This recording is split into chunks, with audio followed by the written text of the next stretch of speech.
জানিয়ে দিব এই মুহূর্তে হাতে পাওয়া গুরুত্বপূর্ণ আপডেট বাংলা সংবাদের শিরোনাম। শুরুতেই থাকছে হাসিনা ভুল প্রজন্মের সঙ্গে পাঙ্গা নিয়েছে বলছে হাসনাত আব্দুল্লাহ। এবারে জানিয়ে দিব একটি গুরুত্বপূর্ণ প্রতিবেদন। বাংলাদেশে হাসিনার কুকর্ম নিয়ে এবার মুখ খুললেন মোদি, পাল্টে যাচ্ছে ভারত বাংলাদেশের সম্পর্ক। এ নিয়ে থাকবে বিস্তারিত প্রতিবেদন, তাই সম্পূর্ণ ভিডিও জুড়ে আমাদের সাথেই থাকুন। আরও জানাবো ওবায়দুল কাদেরের বাড়িতে ভাঙচুর ও অগ্নিসংযোগ। এবারে থাকছে ৩২ নম্বরে এক নারী সহ দুজনকে মারধর।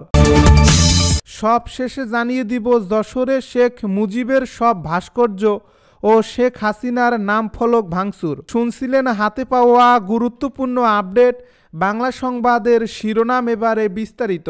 তবে তার আগে অনুরোধ রইল ভিডিওটিতে একটি লাইক দিন এবং কমেন্ট করে জানিয়ে দিন ভিডিও সম্পর্কে আপনার মূল্যবান মতামত।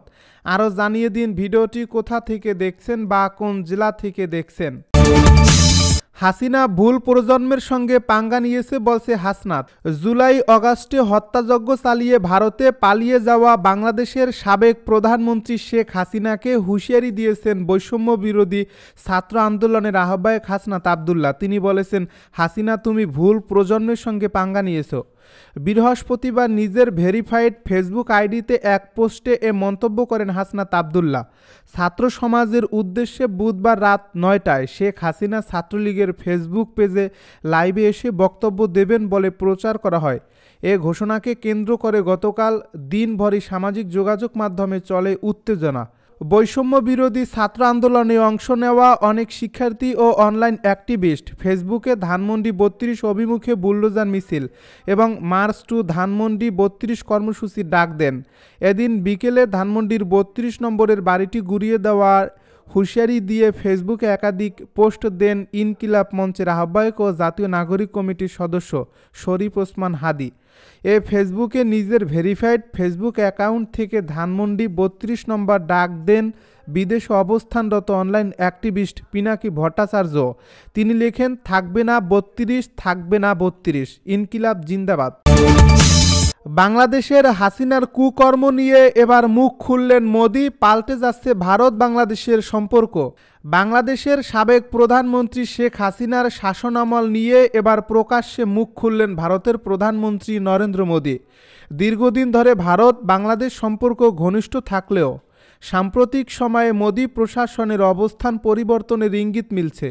বিশেষ করে হাসিনার শাসনামলে মানবাধিকার লঙ্ঘন, দুর্নীতি ও স্বৈরতান্ত্রিক আচরণ নিয়ে ভারতীয় রাজনৈতিক মহলে আলোচনা শুরু হয়েছে। মোদি সরকারের এই অবস্থান বাংলাদেশের অভ্যন্তরীণ রাজনীতিতেও প্রভাব ফেলতে পারে বলে মনে করছেন বিশ্লেষকেরা। ভারতের নতুন এই কূটনৈতিক দৃষ্টিভঙ্গি, যা হাসিনার বিরুদ্ধে কড়া পদক্ষেপের প্রস্তাব দিতে পারে, তাই দুই দেশের ভবিষ্যৎ সম্পর্কের ক্ষেত্রে নতুন এক অধ্যায়ের সূচনা করতে পারে। এই পরিস্থিতি বাংলাদেশে রাজনৈতিক অস্থিরতা সৃষ্টি করতে পারে এবং তা ভারতীয় কূটনীতির পটভূমিতে নতুন করে আলোচনার জন্ম দিবে। ওবায়দুল কাদেরের বাড়িতে ভাঙচুর ও অগ্নিসংযোগ। আওয়ামী লীগের সাধারণ সম্পাদক ওবায়দুল কাদেরের নোয়াখালীর কোম্পানিগঞ্জের বাড়িতে বৈষম্য বিরোধী ছাত্র জনতার হামলা, ভাঙচুর ও অগ্নিসংযোগের ঘটনা ঘটিয়েছে। বৃহস্পতিবার দুপুর ১টার দিকে উপজেলার বসুরহাট পৌরসভার গ্রামের বাড়িতে ঘটনা ঘটে। এ সময় ওবায়দুল কাদেরের ছোট ভাই আব্দুল কাদের মির্জার একটি দোতলা ঘর, টিনশেড ঘর ও টিনের রান্নাঘরে ব্যাপক ভাঙচুর করা হয়। সরেজমিনে গিয়ে দেখা যায় বাড়ির সামনে থাকা একটি পানির ট্যাঙ্ক ও পরিত্যক্ত একটি গাড়িতে আগুন ধরিয়ে দেওয়া হয়। ৩২ নম্বরে এক নারী সহ ২ জনকে মারধর। রাজধানীর ধানমন্ডি ৩২ নম্বরে শেখ মুজিবুর রহমানের বাড়ি ভাঙার সময় এক নারী সহ ২ জনকে মারধর করছে বিক্ষুব্ধ জনতা। বৃহস্পতিবার সকাল ১১টার দিকে ঘটনা ঘটে। তাদের মধ্যে একজন পুরুষ ও একজন নারী। ওই নারী যুব মহিলা লীগের সদস্য বলে জানিয়েছে প্রত্যক্ষদর্শীরা। পুরুষ ব্যক্তিটির নাম পরিচয় জানা যায়নি, তবে প্রত্যক্ষদর্শীরা বলছেন তিনি আওয়ামী লীগের কর্মী। প্রত্যক্ষদর্শীরা বলেন, ওই নারী এসে বঙ্গবন্ধুর বাড়ি এটা না ভাঙাই ভালো, এমন কথা বলছিলেন। অন্যদিকে কথা বলার সময় আপার বাড়ি বলায় এক পুরুষের উপর হামলা চালায় বিক্ষুব্ধ জনতা। পুরুষ ব্যক্তিটি এসে সংবাদকর্মীদের লাইভ করতে নিষেধ করেন বললেও জানান তারা। প্রত্যক্ষদর্শীরা আরও বলেন, দেশের মধ্যে অরাজকতা করতেই তাদেরকে পাঠানো হয়েছে। এটা আওয়ামী লীগের নীল নকশা। তারা কলকাতায় বসে বসে দেশের এই অবস্থা দেখে কর্মীদের পাঠিয়েছে। তারা জানে এখানে আসলে মার খাবেন, তারপরও তারা পাঠিয়েছে, কারণ এটা তারা প্রচার করতে পারবে, আর মার খাওয়ার উদ্দেশ্যেই তারা এখানে এসেছে। এর আগে গতকাল বুধবার রাতে আওয়ামী লীগের ফেসবুক পেজে শেখ হাসিনার বক্তব্য প্রচার করা হয়। পলাতক অবস্থায় তার এই বক্তব্য প্রচারকে ঘিরে ক্ষোভ ছড়িয়ে পড়ে শিক্ষার্থী ও বৈষম্য বিরোধী আন্দোলনে অংশ নেওয়াদের মাঝে।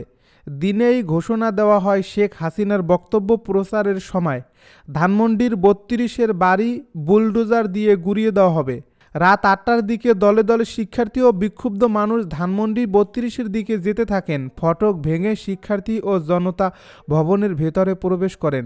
তাদের কেউ কেউ হাতে থাকা লাঠি ও ভারী বস্তু দিয়ে স্থাপনার বিভিন্ন অংশে ভাঙচুর করেন। এ সময় বুলডোজার দিয়ে গুঁড়িয়ে দেওয়া হয় ওই বাড়িটি।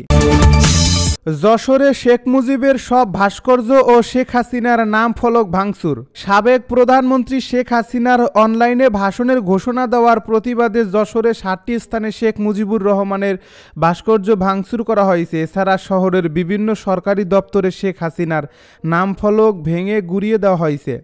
বুধবার রাত 11:30 থেকে শুরু করে মধ্যরাত পর্যন্ত বিক্ষুব্ধ ছাত্র জনতা হাতুড়ি দিয়ে ভাঙচুর করেন। এ সময় ফ্যাসিবাদ বিরোধী নানা স্লোগান দিয়ে ভাঙচুর করে কয়েকটি গ্রুপ। এর আগে থেকে বিক্ষুব্ধ ছাত্র জনতা সামাজিক যোগাযোগ মাধ্যমে পোস্ট দিয়ে বিভিন্ন মোড়ে মোড়ে জড়ো হতে শুরু করে। ছাত্র সমাজের উদ্দেশ্যে শেখ হাসিনার অনলাইন ভাষণের ঘোষণা আসার পরপরই এই পাল্টা কর্মসূচি দেয় বৈষম্য বিরোধী ছাত্র আন্দোলন। রাত 11:30টার দিকে বিক্ষুব্ধ ছাত্র জনতা প্রথমে যশোর পৌরসভার ভিতরে শেখ মুজিবুর রহমানের ভাস্কর্য ভাঙচুর করে গুঁড়িয়ে দেয়। এরপর মোটরসাইকেলে স্লোগান দিতে দিতে মুক্তিযোদ্ধা কমপ্লেক্স ভবনে শেখ মুজিবুর রহমানের মুরাল, বকুলতলাতে ভাস্কর্য, জেলা পরিষদের ভিতরে মুরাল, কেন্দ্রীয় শহীদ মিনারে শেখ হাসিনার স্মৃতিফলক, মণিহার বিজয় স্তম্ভের প্রাচীরে মুক্তিযুদ্ধের সময়কালের দৃশ্যপট খোদাই করা ভাস্কর্য ভাঙচুর করে। সেখান থেকে বিক্ষুব্ধ জনতা সদর উপজেলা পরিষদের ভেতরে শেখ মুজিবুর রহমানের ভাস্কর্য ভাঙচুর করে গুঁড়িয়ে দেয়। এছাড়া অভয়নগর, জিকরগাছা, কেশবপুরে উপজেলা পরিষদের ভাস্কর্য ভাঙচুর করার ঘটনাও শোনা গেছে।